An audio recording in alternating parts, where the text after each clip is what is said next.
Hello friends, धर्मी and seat fitness and vlog में आपका स्वागत है। जब मैंने एफबी पर अपना आफ्टर और बिफोर मतलब वेट लॉस के बाद और वेट लॉस के पहले का एक पिक पोस्ट किया था, तो बहुत सारे फ्रेंड्स ने कमेंट्स में पूछा था कि आपने किस तरह से वेट लॉस किया और कितने दिन में वेट लॉस किया, वो सब हमारे साथ शेयर कीजिए। तो आज मैं वही आपके साथ शेयर करूँगी। अगर आपको लगता होगा कि पहले से ही मैं इतनी पतली थी, तो आप गलत सोच रहे हो। पहले मैं काफ़ी हेल्दी थी। शादी तक मेरा वज़न काफ़ी कम था, मेरी हाइट के हिसाब से भी काफ़ी कम था। लेकिन डिलीवरी के बाद जो मेरा वज़न बढ़ा वो काफ़ी बढ़ गया था और उसको कम करना काफ़ी मुश्किल था। तो डिलीवरी के बाद मेरा 75 से भी ज़्यादा हो गया था और इसको कम करने में मुझे 1 साल लगा था और वो मैंने जिम और डाइट करके किया था। लेकिन कभी कभी क्या होता है कि हम जिम बंद कर देते हैं, डाइट भी बंद हो जाता है, तो वज़न पहले जैसा ही हो जाता है। तो मेरे साथ भी वैसा ही हुआ। लॉकडाउन में मेरा वज़न फिर से बढ़ गया और फिर से 75 तक पहुंच गया और फिर मैं वज़न कम करना चाहती थी, तो फिर से मैंने जिम ज्वाइन किया और डाइट फिर से स्टार्ट किया। तो आज मेरा वज़न 63 या 64 के बीच में रहता है और मेरी हाइट के हिसाब से ये परफेक्ट है। और बहुत सारे फ्रेंड्स ने ये भी पूछा था कि आप डाइट में क्या लेते हो, हमें भी आपका डाइट फॉलो करना है। लेकिन सबका डाइट अलग रहता है। हमारी हाइट कितनी है, हमारी एज कितनी है, हम एक्टिविटी क्या क्या करते हैं, उसी के हिसाब से डाइट करना चाहिए।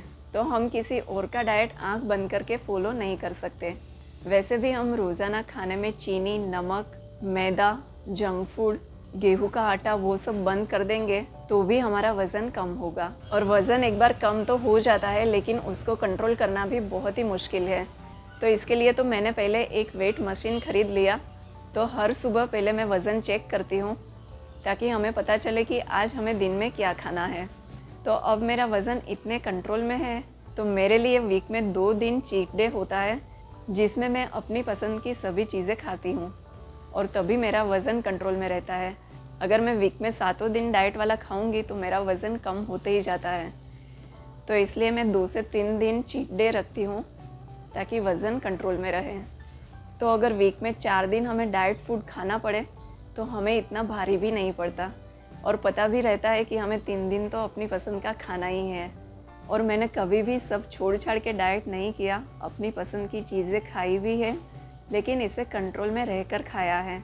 जैसे कि मुझे चीज़ बहुत ही पसंद है, तो जब भी मुझे कुछ चीज़ वाला खाना हो तो मैं इसे ब्रेकफास्ट या फिर लंच में खाती हूँ और डिनर मेरा सूप या सैलेड से चल जाता है। तो इस तरह से वेट बढ़ता भी नहीं है और हम अपनी पसंद की चीज़ें खा भी सकते हैं। वैसे हमें खाना हेल्दी ही खाना चाहिए। वो बात अलग है कि वीक में एक बार अपनी पसंद का खा लिया, लेकिन बाकी के दिन हमें खाना हेल्दी ही खाना चाहिए क्योंकि हमारी सेहत के लिए भी वो अच्छा है। और आजकल जो भी हेल्थ प्रॉब्लम्स हो रहे हैं वो सब खाने पीने से ही हो रहे हैं, तो इसलिए हमें खाना हेल्दी ही खाना चाहिए। और हमारे गुजराती में एक बहुत ही अच्छी कहावत भी है कि खावा माटे નથી જીવવાનું પણ જીવવા માટે ખાવાનું છે। और पहले मैंने ऐसा ही किया था। मानो कि मैं खाने के लिए ही जीती हूँ, लेकिन हमें जीने के लिए खाना चाहिए, तो हमें खाना हेल्दी ही खाना चाहिए जिससे हमारी हेल्थ भी अच्छी रहे, हमारा वेट भी कंट्रोल में रहे। बहुत सारे फ़ायदे हैं हेल्दी खाने के। और बहुत सारे फ्रेंड्स कमेंट्स में पूछते हैं कि आप धर्मेश किचन में इतना कुछ बनाते हो, जो फ्राइड चीज़ें होती है, ज़्यादातर चीज़ वाली होती है, केक्स होती है, आप वो सब खाते हो कि नहीं? तो मैं वो सब खाती भी नहीं, वो सब सिर्फ टेस्ट करती हूँ ताकि मुझे पता चले कि जो मैंने बनाया है वो टेस्ट में कैसा है। तो हमें लाइफ में 2 चीज़ें अपनानी होगी, रोज़ाना थोड़ी सी एक्सरसाइज और खाने में थोड़ा सा बदलाव। जंक फूड वगैरह सब छोड़ के हमें हेल्दी खाना पसंद करना होगा जो कि हमारी सेहत के लिए अच्छा है। और वज़न कम करने के लिए मैंने डाइट के साथ एक्सरसाइज भी बहुत की है। जिम में 1 से 1.5 घंटा मैं एक्सरसाइज भी करती थी, तब मेरा वज़न कम हुआ था। क्योंकि सिर्फ डाइट करने से क्या होता है कि हमारी स्किन लूज़ हो जाती है, तो डाइट के साथ हमें एक्सरसाइज करना बहुत ही ज़रूरी है ताकि मसल्स भी स्ट्रॉन्ग बने। और हमारे गुजराती में होता ही है कि ब्रेकफास्ट में थेपला, पराठा वो सब होता है, लेकिन ब्रेकफास्ट में मैं कभी भी थेपला, पराठा ये सब नहीं खाती। ब्रेकफास्ट में मैं फ्रूट्स लेना पसंद करती हूँ, लेकिन रोज़ फ्रूट्स खाना भी हमें पसंद नहीं होता। तो कभी मैं दूध के साथ मूसली लेती हूँ, कभी पोहा, कभी इडली, ये सब मेरा ब्रेकफास्ट में रहता है। और रोज़ाना लंच मेरा बहुत ही सिंपल रहता है। कभी मैं मिक्स वेजिटेबल दाल बनाती हूँ तो उसके साथ ब्राउन राइस, कभी मिक्स वेजिटेबल खिचड़ी बनाती हूँ तो खिचड़ी के साथ मैं दही लेती हूँ, कभी पनीर की सब्ज़ी तो उसके साथ मल्टीग्रेन रोटी भी लेती हूँ और साथ में ढेर सारा सैलेड तो होता ही है। और अगर ब्रेकफास्ट और लंच के बीच में अगर भूख लगे तो मैं फ्रूट्स और ड्राई फ्रूट्स लेना पसंद करती हूँ। डिनर मेरा बहुत ही लाइट रहता है, जिसमें सूप या सैलेड ही रहता है और सैलेड भी मैं बहुत अलग अलग तरीके से बनाती हूँ। कभी इसमें उबले हुए चना रहता है, कभी स्प्राउट्स होते हैं, कभी पनीर के साथ बनाती हूँ। तो अलग अलग हम सैलेड खाएंगे तो रोज़ टेस्ट भी अलग मिलेगा और हमें खाने में कोई दिक्कत भी नहीं होगी। और मैं 16 घंटे का फास्ट में बिलीव करती हूँ, तो इसके लिए मैं डिनर जल्दी लेती हूँ क्योंकि मुझे सुबह जल्दी उठना भी होता है, तो भूख भी जल्दी लगती है। तो अगले दिन जिस टाइम पे मैंने डिनर लिया होता है वो 16 घंटे के बाद मेरा ब्रेकफास्ट होता है, तो इससे भी हमारा वज़न बैलेंस रहता है।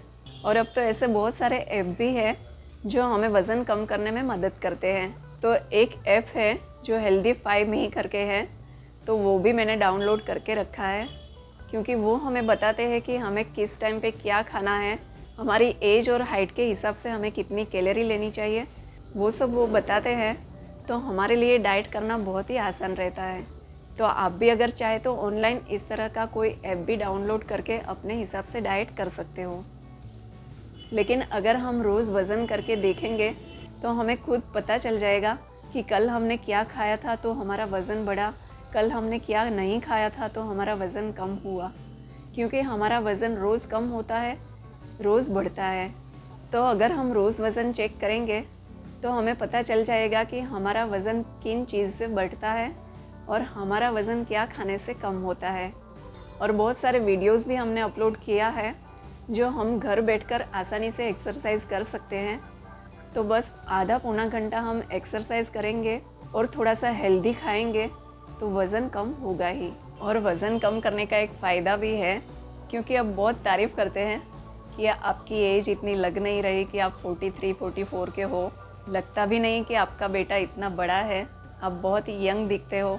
तो ये तारीफ़ सुनकर भी बहुत ही अच्छा लगता है क्योंकि हाइट और एज के हिसाब से अगर वज़न ज़्यादा होगा तो हम एज में भी बड़े दिखते हैं। आपने भी मेरी पहले की फ़ोटोज़ देखी होगी तो आपको भी पता चल रहा होगा कि पहले से मैं अभी थोड़ी सी अच्छी दिख रही हूँ। तो हाइट के हिसाब से अगर वज़न होगा तो ये भी एक फ़ायदा होता है। और सब जब लुक्स के बारे में तारीफ़ करेंगे तो अच्छा तो लगेगा। और वज़न कम करना इतना मुश्किल नहीं है, अगर हम मन से ठान ले तो ये काम बहुत ही आसान है। तो ये था मेरा डाइट और मेरी वेट लॉस जर्नी। आज का वीडियो आपको कैसा लगा वो कमेंट्स करके ज़रूर बताइएगा। हम फिर मिलेंगे ऐसे ही नए और इंटरेस्टिंग व्लॉग के साथ।